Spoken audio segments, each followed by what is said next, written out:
The following very singular narrative or record of impressions was discovered under circumstances so extraordinary that they deserve careful description. On the evening of Wednesday, August 27th, 1913, at about 8:30 o'clock, the population of the small seaside village of Potawatomi, Maine, USA, was aroused by a thunderous report accompanied by a blinding flash, and persons near the shore beheld a mammoth ball of fire dart from the heavens into the sea, but a short distance out, sending up a prodigious column of water. The following Sunday, a fishing party composed of John Richmond, Peter B. Carr, and Simon Canfield caught in their trawl and dragged ashore a mass of metallic rock weighing 360 pounds and looking, as Mr. Canfield said, like a piece of slag. Most of the inhabitants agreed that this heavy body was none other than the fireball which had fallen from the sky 4 days before, and Dr. Richmond M. Jones, the local scientific authority, allowed that it must be an aerolite or meteoric stone. In chipping off specimens to send to an expert Boston analyst, Dr. Jones discovered embedded in the semi-metallic mass the strange book containing the ensuing tale, which is still in his possession. In form, the discovery resembles an ordinary notebook, about 5 by 3 inches in size and containing 30 leaves. In material, however, it presents marked peculiarities. The covers are apparently of some dark stony substance unknown to geologists and unbreakable by any mechanical means. No chemical reagent seems to act upon them. The leaves are much the same, save that they are lighter in color and so infinitely thin as to be quite flexible. The whole is bound by some process, not very clear to those who have observed it. A process involving the adhesion of the leaf substance to the cover substance. These substances cannot now be separated, nor can the leaves be torn by any amount of force. The writing is Greek of the purest classical quality, and several students of paleography declare that the characters are in a cursive hand used about the 2nd century BC. There is little in the text to determine the date. The mechanical mode of writing cannot be deduced beyond the fact that it must have resembled that of the modern slate and slate pencil during the course of analytical efforts made by the late Prof. Chambers of Harvard. Several pages, mostly at the conclusion of the narrative, were blurred to the point of utter effacement before being read, a circumstance forming a well-nigh irreparable loss. What remains of the contents was done into modern Greek letters by the paleographer Rutherford, and in this form submitted to the translators. Professor Mayfield of the Massachusetts Institute of Technology, who examined samples of the strange stone, declares it a true meteorite, an opinion in which Dr. von Winterfeldt of Heidelberg, interned in 1918 as a dangerous enemy alien, does not concur. Professor Bradley of Columbia College adopts a less dogmatic ground, pointing out that certain utterly unknown ingredients are present in large quantities, and warning that no classification is as yet possible. The presence, nature, and message of the strange book form so momentous a problem that no explanation can even be attempted. The text, as far as preserved, is here rendered as literally as our language permits, in the hope that some reader may eventually hit upon an interpretation and solve one of the greatest scientific mysteries of recent years. It was a narrow place, and I was alone. On one side, beyond a margin of vivid waving green, was the sea, blue, bright and billowy, and sending up vaporous exhalations which intoxicated me. So profuse, indeed, were these exhalations that they gave me an odd impression of a coalescence of sea and sky, for the heavens were likewise bright and blue. On the other side was the forest, ancient almost as the sea itself, and stretching infinitely inland. It was very dark, for the trees were grotesquely huge and luxuriant and incredibly numerous. Their giant trunks were of a horrible green which blended weirdly with the narrow green tract whereon I stood. At some distance away on either side of me, the strange forest extended down to the water's edge, obliterating the shoreline and completely hemming in the narrow tract. Some of the trees, I observed, stood in the water itself, as though impatient of any barrier to their progress. I saw no living thing, nor sign that any living thing save myself had ever existed. The sea and the sky and the wood encircled me and reached off into regions beyond my imagination. Nor was there any sound save of the wind-tossed wood and of the sea.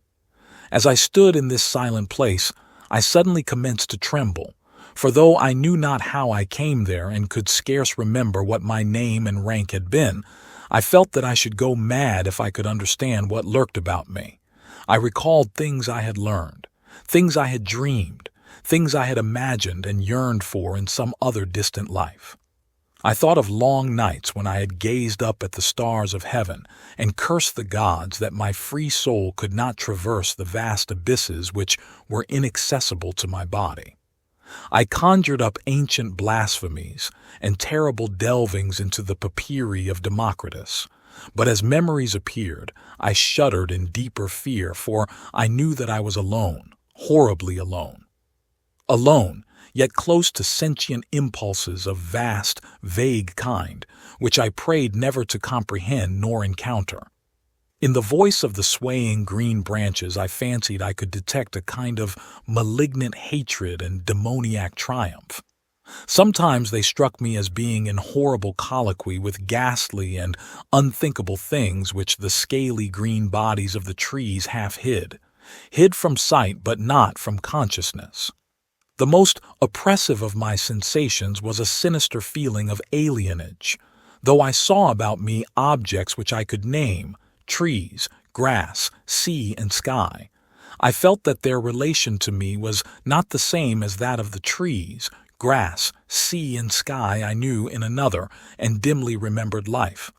The nature of the difference I could not tell, yet I shook in stark fright as it impressed itself upon me. And then, in a spot where I had before discerned nothing but the misty sea, I beheld the green meadow, separated from me by a vast expanse of blue rippling water with sun-tipped wavelets, yet strangely near. Often I would peep fearfully over my right shoulder at the trees, but I preferred to look at the green meadow, which affected me oddly. It was while my eyes were fixed upon this singular tract that I first felt the ground in motion beneath me. Beginning with a kind of throbbing agitation which held a fiendish suggestion of conscious action, the bit of bank on which I stood detached itself from the grassy shore and commenced to float away, borne slowly onward as if by some current of resistless force.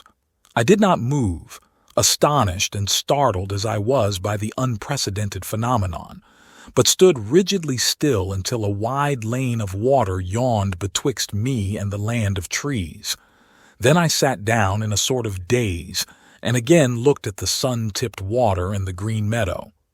Behind me, the trees and the things they may have been hiding seemed to radiate infinite menace. This I knew without turning to view them, for as I grew more used to the scene, I became less and less dependent upon the five senses that once had been my sole reliance. I knew the green, scaly forest hated me, yet now I was safe from it, for my bit of bank had drifted far from the shore. But though one peril was past, another loomed up before me. Pieces of earth were constantly crumbling from the floating isle which held me, so that death could not be far distant in any event. Yet even then I seemed to sense that death would be death to me no more, for I turned again to watch the green meadow imbued with a curious feeling of security in strange contrast to my general horror. Then it was that I heard, at a distance immeasurable, the sound of falling water. Not that of any trivial cascade such as I had known, but that which might be heard in the far Scythian lands if all the Mediterranean were poured down an unfathomable abyss. It was toward this sound that my shrinking island was drifting, yet I was content. Far in the rear were happening weird and terrible things, things which I turned to view, yet shivered to behold.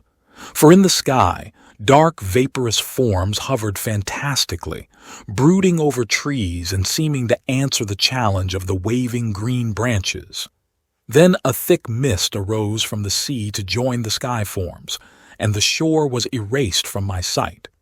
Though the sun, what sun I knew not, shone brightly on the water around me, the land I had left seemed involved in a demoniac tempest where clashed the will of the hellish trees and what they hid, with that of the sky and the sea.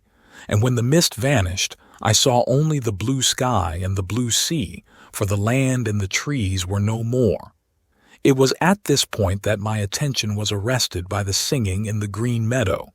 Hitherto, as I have said, I had encountered no sign of human life, but now there arose to my ears a dull chant whose origin and nature were apparently unmistakable. While the words were utterly undistinguishable, the chant awaked in me a peculiar train of associations, and I was reminded of some vaguely disquieting lines I had once translated out of an Egyptian book, which in turn were taken from a papyrus of ancient Meroe. Through my brain ran lines that I fear to repeat, lines telling of very antique things and forms of life in the days when our earth was exceeding young, of things which thought and moved and were alive, yet which gods and men would not consider alive. It was a strange book. As I listened, I became gradually conscious of a circumstance which had before puzzled me only subconsciously. At no time had my sight distinguished any definite objects in the green meadow, an impression of vivid homogeneous verdure being the sum total of my perception. Now, however, I saw that the current would cause my island to pass the shore at but a little distance, so that I might learn more of the land and of the singing thereon. My curiosity to behold the singers had mounted high, though it was mingled with apprehension. Bits of sod continued to break away from the tiny tract which carried me, but I heeded not their loss, for I felt that I was not to die with the body, or appearance of a body, which I seemed to possess, that everything about me, even life and death, was illusory, that I had overleaped the bounds of mortality and corporeal entity, becoming a free, detached thing, impressed me as almost certain. Of my location I knew nothing, save that I felt I could not be on the earth planet once so familiar to me. My sensations, apart from a kind of haunting terror, were those of a traveler just embarked upon an unending voyage of discovery. For a moment I thought of the lands and persons I had left behind, and of strange ways whereby I might someday tell them of my adventurings, even though I might never return. I had now floated very near the green meadow so that the voices were clear and distinct, but though I knew many languages I could not quite interpret the words of the chanting. Familiar they indeed were, as I had subtly felt when at a greater distance, but beyond a sensation of vague and awesome remembrance I could make nothing of them. A most extraordinary quality in the voices, a quality which I cannot describe, at once frightened and fascinated me.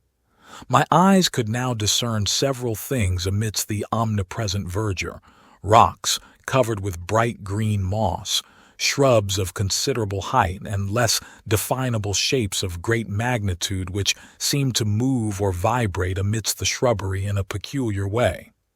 The chanting, whose authors I was so anxious to glimpse, seemed loudest at points where these shapes were most numerous and most vigorously in motion. And then, as my island drifted closer and the sound of the distant waterfall grew louder, I saw clearly the source of the chanting, and in one horrible instant remembered everything. Of such things I cannot, dare not tell, for therein was revealed the hideous solution of all which had puzzled me, and that solution would drive you mad, even as it almost drove me.